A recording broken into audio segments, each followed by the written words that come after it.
We have a different flavor for you this evening, a morsel of poetry. For some perhaps difficult to digest, and you may even find your hunger grows.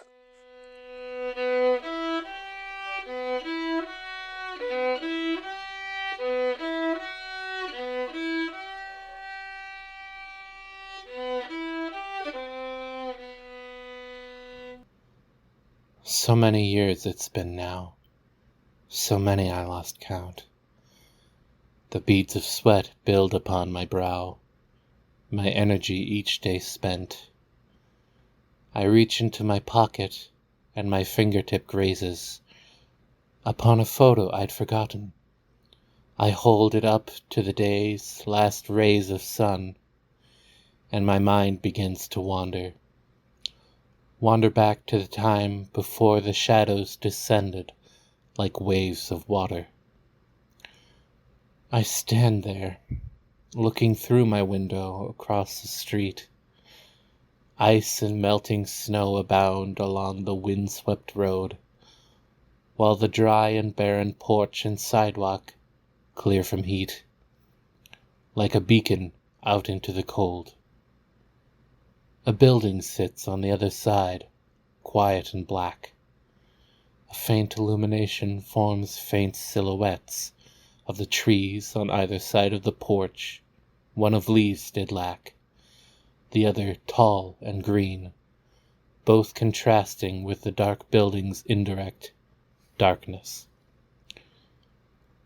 I open my eyes and shake my head, the memories persisting, the dark shadows pushing in.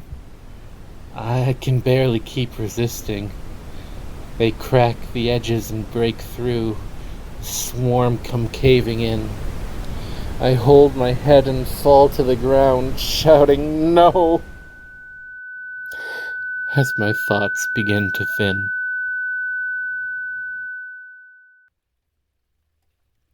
A memory resurfaces of when the shadows came.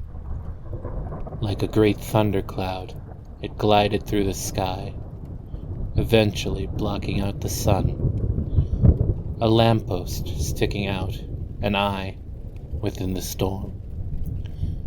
And suddenly the wave swoops down, swallowing some people up like flies. For others, through the chest dove the swarm, slowly spreading like an infection or disease. Darkness. My muscles tense and I begin to writhe.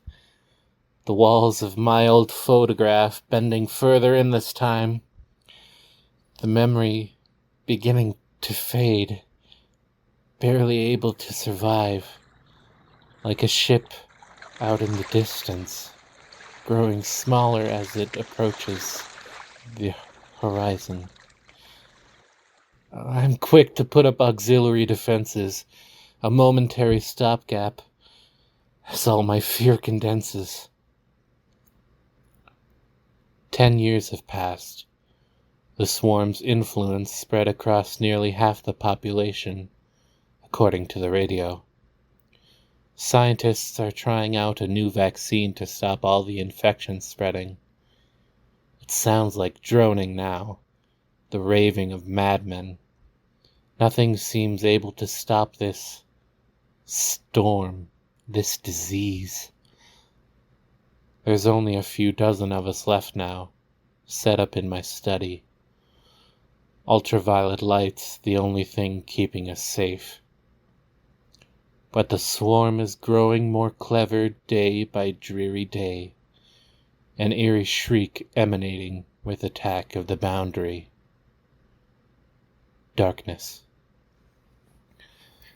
My heartbeat quickens and the lights outside begin to flicker. No, not now. I hold my hands up to my temple, the photo in my mind growing ever more intense. Suddenly, the braces snap like water over a ship's bow. Water in the streets becoming shadows amongst the snow. And like fog, They float up the stairs, covering up the window, in the door, and I back up against the wall, fighting tears.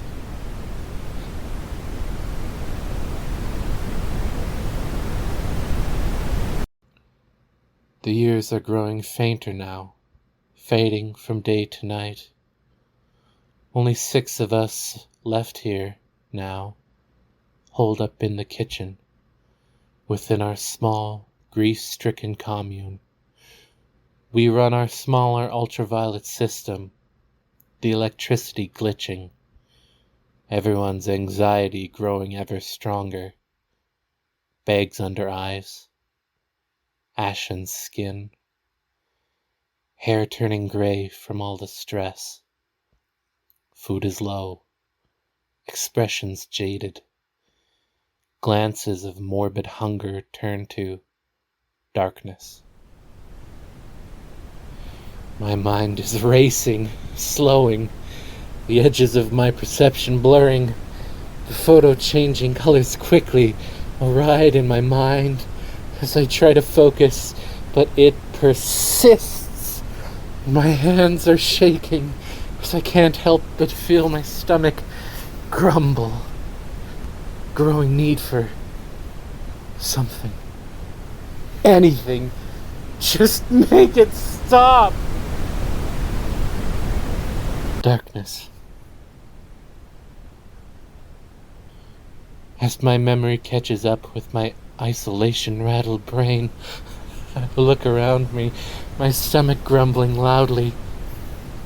Trey, the only one left here now with me. I hadn't noticed it before, but does he? I double over in pain as this hunger deepens, almost losing all control. As I look at him, his delicate face. Oh, stop. Those tender eyes. Please, soft skin. Stop! I open my mouth, but no sound comes out, and I fall to the ground, squirming. The photo has become sharp, disjointed. I can make out variations in black as I keep reaching out with wispy tendrils. Looking around, I'm no longer able to discern any light, my headache not alleviated. Darkness has surrounded me, and I'm paralyzed, unable to move.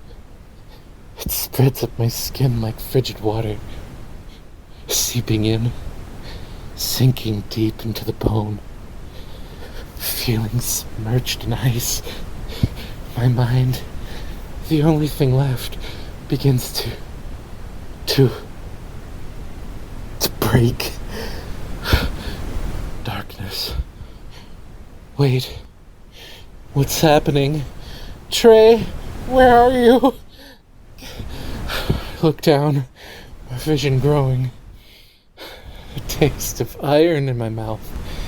I slump against the wall, sliding to the floor.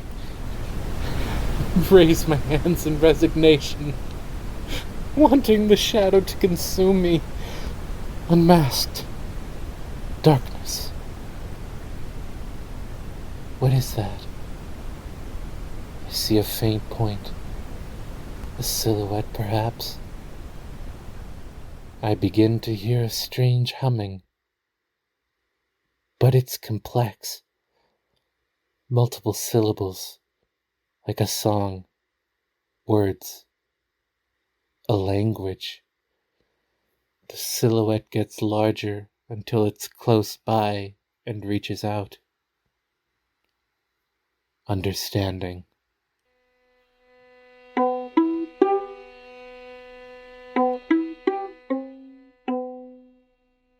A poem read for you in a dimly lit cafe down a darkened street in the creepy quadrant.